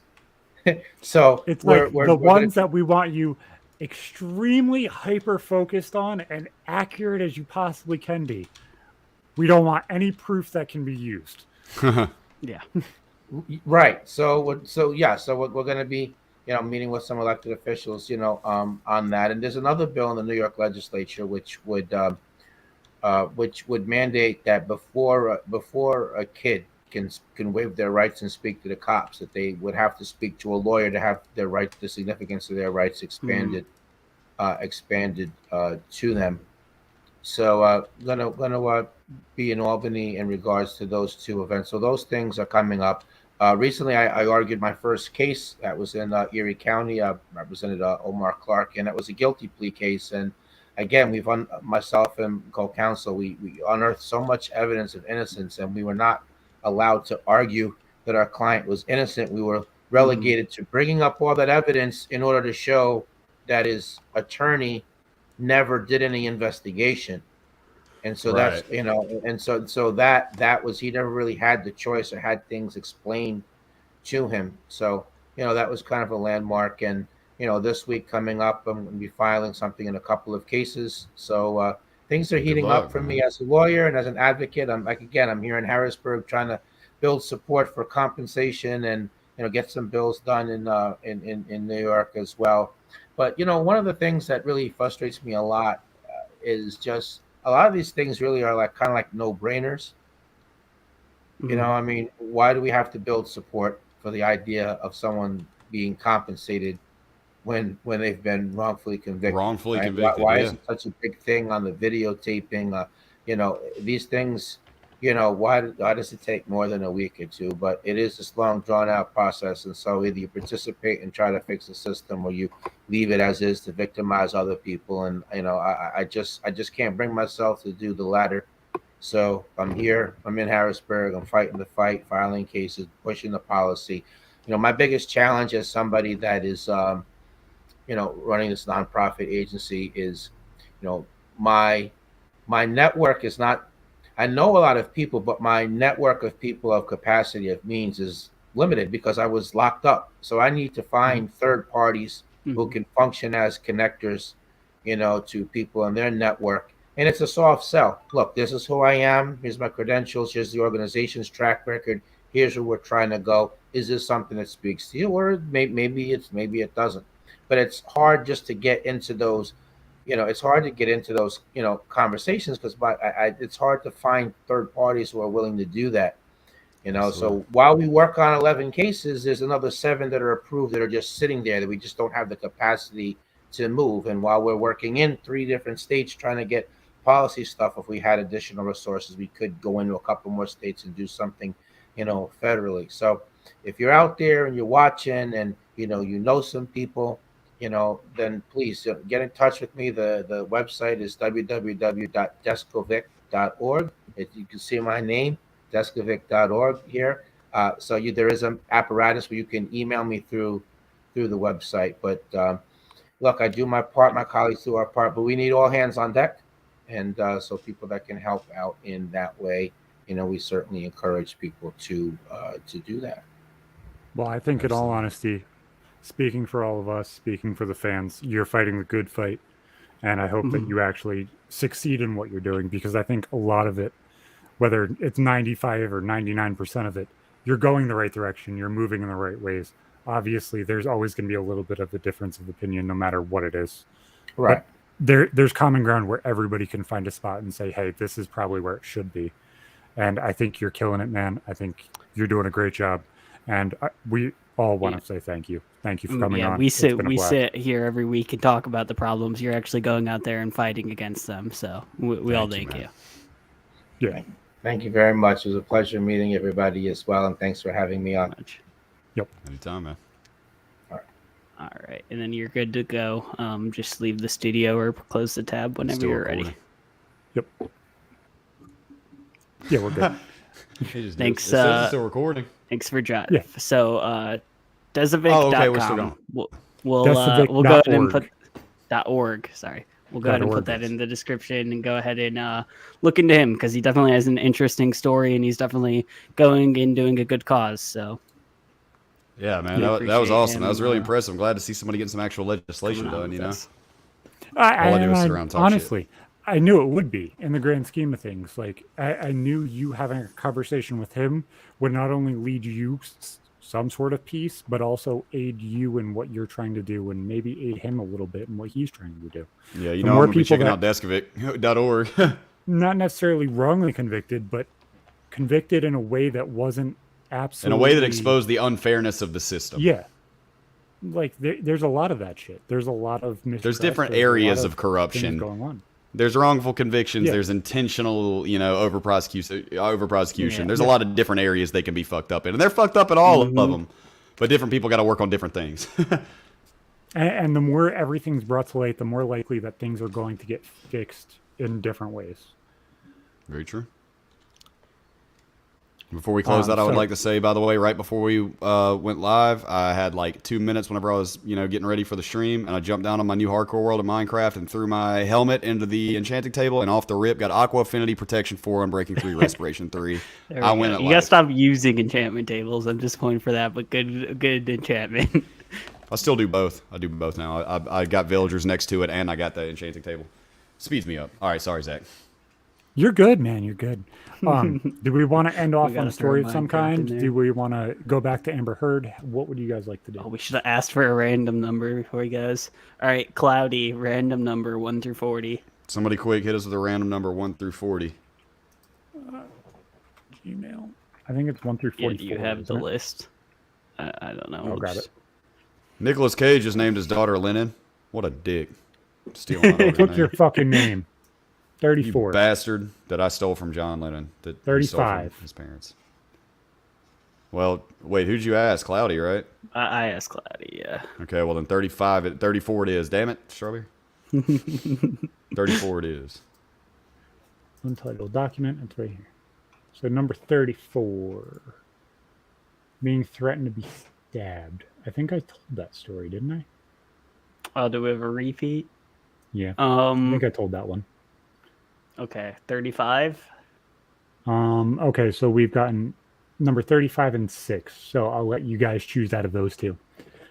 My father being kicked in the balls or elevation sickness. I kind of want to hear more about the balls. Yeah. Let's go with the We're all just father. being honest. That might be the only time I've ever said those words in my life, but I said them. I want to talk about the I want balls. to talk about the balls. Yeah, boys. So, actually, let me do this real quick. Whatever happened to the pearl picture? When's I got to figure Yeah, it out, once the- man. I got to discuss it with people on Discord because I can't discuss it on any of the platforms where I'm reminded of it and think about it. We got you. Can't talk about We it got too you, much. brother. So I need to figure it so- out on Discord how I'm going to go about that. But yeah, let's hear about your dad getting kicked in the balls. So the thought of my conception is very, very confusing, and we'll be talked probably about it a later date and time. Myth knows the story, Josh doesn't, but we'll tell the story at some point. My father was in and out of my life. He was in my life for about a week while I was a baby, and then said, "You know what? I can't fucking do this," and left. And then decided not to see me again until about I was 3.5, and then proceeded not to see me again until I was about 5 or 6. About that time where like you can start doing stuff and stuff like that. Right. So he would take me out on the weekends instead of taking me for the weekends. He would bring me to go fishing at local docks and stuff like that. Then it kind of proceeded to me going there weekends and stuff like that, and kind of progressed to the normal kind of stereotypical kind of shared relationship. Mother has Right. weeks, Yeah. sperm donor has weekends. Obviously, they kind of don't intersect. It's just how most stories kind of happen. Yep. And things started getting really, really bad. He started forcing me to have to go hunting. I really kind of don't care. He started forcing me to go fishing. I have extremely bad ADHD, as I've told numerous times. So fishing's probably And- not the one Me sitting there in a boat with a fishing line. really doesn't fucking work for me. To the point, one time he purchased me a Game Boy Advance. It was before Game Boy Color, so it was one of the oblong ones. Mm-hmm. And Pokemon Gold. Ooh, good combo. I had it for about a month and a half. With Pokemon Gold, then you lagged. Oh, Did you I just had lag it for for me? about a month and a half. I'm not lagging on my end. If I'm All, lagging, all I heard was I had Pokemon Gold. I had it for about a month. yeah, that's all I said. Okay. You're good. So I had it for about a month, and then we went fishing. And instead of sitting there watching my fishing rod, I was sitting there playing Pokemon Gold in the middle of a fucking lake. That's what I want to be doing. I want to be playing video games. I want to be left alone. I kind of just want to be me. Yeah. I sat there and played video games all day, every day. I didn't want anything different. So as the night's winding down, he takes my Game Boy out of my hand and chucks it in the lake, and says, "Maybe Oh my if you're going to God. continue playing video games, you should learn how to pay attention to what the fuck you're doing." Oh my god. When he gave you the Game Boy?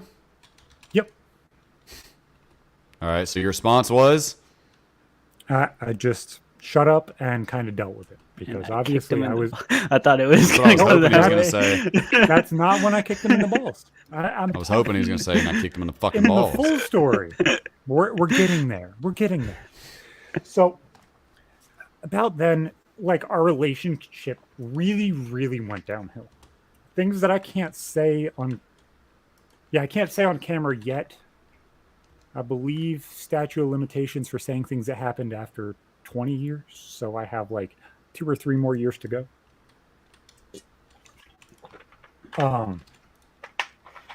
So it progressed. Needless to say, things that are unspeakable happened, and he would be rotting in jail if I spoke up. Let's just say it that way. And things got bad. Things got really bad. I started missing a lot of school because of anxiety attacks and not wanting to be around people. I don't want to say social distancing because that's obviously like a coined term now, but like distancing from everybody socially kind of just happened. And I kind of like withdrew Right. in myself. So every single weekend it was, I'm too sick to go to school. I'm too sick to go to my sperm donor's house. And that really, really progressed into this time that it specifically happened. It being the last time that I've seen him since, other than when I was seeing him in child support court. My mom drove me one to, really good kick in the balls. Oh, it ended everything because I didn't explain to my mom what happened, but she kind of got that whole sense of there's something going on that he can't come to terms with. And she drove me to the place where she had to pay for her car. It was this like buy here, pay here car dealership that I think is kind of like everywhere. I think those things kind of happen for like lower income families. And we had to pay for our Dodge Caravan. So we drove to this buy here, pay here place that was very, very centrally located, but like 75% the way towards his house. So like he got like a 5-minute drive and we had like a 25-minute drive. Kind of scummy if you think about it. And my mom gets out of the car, starts talking to my sperm donor, and I was like, no. I was about 10, 11. And I wasn't feeling it. Something just like triggered that anxiety again. Like something just didn't feel right. Like something wasn't okay. And he was a drunk, rather drunk. He drank probably like 3 weekends a month. So probably like 6 days out of the time that I was there, he was drunk. Right. And this motherfucker. And Josh, you could say if you would do this to your kid, like separate yourself a little bit and see if you would do this to your kid, who's 10. Okay. Reaches in the car, unbuckles my seatbelt, and tries to pick me up and tell me I have to go. Oh damn! Where were y'all going? To his house for the weekend. To just see, it was just your normal, it was just your normal custody thing. And like, it's visual that I'm having an anxiety attack. I mean, I'll be honest with you. No, I'm not gonna say Like, you I have wouldn't do it to. to Shit, if you straight up just wanted to go my back kids. home, Like, no, I wouldn't. So- I mean, if you really, really just straight up didn't want to, I mean, yeah, I'd be a little offended, but I'm gonna put your desires over mine. You know, I'll make you hang out with me. And it wouldn't be the way that I personally would do it. I'll say exactly what happened, so that way it's kind of not jaded. He grabbed me by the back of the neck and like under my knees, but like forcefully on the back of my neck. Right, like he put was picking you pressure up there. and jerking you around. Yeah. And he stood me on the ground and said, "Get your shit, let's fucking go." And he turned around and went to walk away. And I said, "Hey, look at me." And I kicked him as hard as I fucking could. And right before when I said, "Hey, look at me," he picked me back up by my arms, like how you would pick up somebody by like their shoulders. Like, Right. Pin and I him, kicked sort him of. as hard as I kicked him straight up the fucking dick. Hell yeah. He dropped me on my head and my back. He just On released asphalt. you from that impact. Yeah, he just released me and threw me on the ground. He didn't say a damn thing. He literally got up and walked away. Damn. Didn't even say anything. My mom said, "Are you okay?" I said, "I don't know." I got back in the car and I waited about 15 minutes before I could say anything. My mom looked at me and was like, "I don't know what's going on, but know that there's always an ear that you can say something to." And you know, that didn't like uniquely stick in my head until like I became a parent, and like you kind of look at things in a different light and you understand things in a different light. To be able to say like it was a really, really genuinely fucked up situation. And in that aspect, so many things should have been seen before then.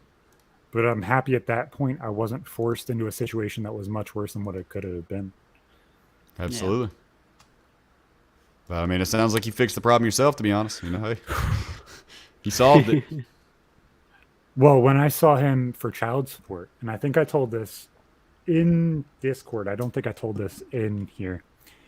I was 16 when we had a baby. Obviously, everybody knows this. And my mom and my stepdad decided to leave us at the apartment that they had under a lease, but didn't pay any of the bills. They purchased a house, they left, and left us in the apartment. So we had to file for services. Obviously, at 16 fucking years old, you're only able to work so much and go to school and finish everything and kind of put everything together. Right. So you have to. You have to. Shitty thing about filing for welfare is you have to face child support, whether it's for your kid or your superiors, as they would call them. So they're like, well, you have to face your dad in court. And at this point, my dad only gave me $25 a month in child support, Damn. which is the minimum set by New York State because he was disabled at the time. He had a degenerative disc disease that caused him to be on opiates every single day, 4 to 5 times a day, that he mixed with alcohol. Ooh. We pull up to court, and we're sitting there for about 5 minutes before they show up. And my sperm donor and his wife show up, and a brand new car, brand new SUV that costs Of about, course, about $35,000. And I get a really good giggle because like I understand cars. Like I know what the fuck car that is. That's a Ford Edge.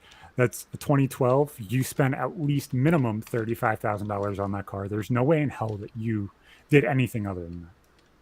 And you already So we knew. go into court. At this point, nobody knew anything else happened. I haven't told anybody yet about the other circumstances that went on.